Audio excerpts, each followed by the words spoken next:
আমাদের কোনো অংশই ৩২ মারে নাই। আমরা এই ডিপ স্টেটের দুর্নীতির বিরুদ্ধে আমরা স্ট্যান্ড করব এবং এই বয়সসীমা সংস্কার আন্দোলন অব্যাহত থাকবে, সাথে দুর্নীতিটাও থাকবে। আমাদের কোনো অংশই ৩২ মারে নাই। আমাদের যে ব্যাকডেটের যে অংশটা, আমাদের যে ভাই ভাইয়ারা আছে ওরা কেউ ৩২ মানে নাই, তাহলে ওরা আগামীকালকে প্রোগ্রাম ডাকতো না। এনসিপির সার্জিস বা আমলাদের একটা সুপারিশ, ঢাকা ভার্সিটি, আমাদের ইমতিয়াজ ভাই ঢাকা ভার্সিটির স্টুডেন্ট, আমাদের ইউসুফ জামিল, আমাদের আহ্বায়ক যিনি আছেন জগন্নাথ ইউনিভার্সিটির স্টুডেন্ট, ঢাকা ভার্সিটিতে শুভ আছে, ওরা সহ অনেকেই আছে।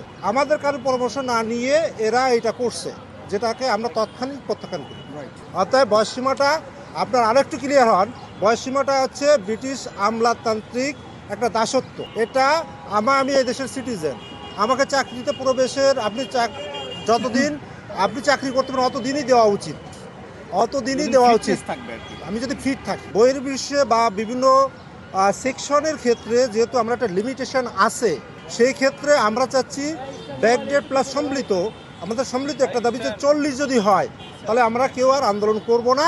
আর ক্ষেত্র বিশেষ উন্মুক্ত, মানে শিক্ষা চিকিৎসায় যেগুলো আছে, এক্ষেত্রে আমাদের পিএইচডি হোল্ডার যারা আছে, বাংলাদেশে প্রায় 50,000 পিএইচডি হোল্ডার আছে যারা শিক্ষাক্ষেত্রে বিশেষ অবদান রাখতে পারে, এই ক্ষেত্রে সংশোধন করতে পারে। আমি আরও একটু জিনিস বাড়িয়ে বলি যে আমাদের যে 2024 সালের যে এই যে অধ্যাদেশটা হয়েছে, অধ্যাদেশ এর 11তম অধ্যাদেশ, এবং এর 4 ধারায় কিন্তু উল্লেখ করা আছে যেখানে এটা বাস্তবায়ন করতে অসুবিধা হবে, সেটা সরকার প্রয়োজন সাপেক্ষে এটা সংশোধন করবে।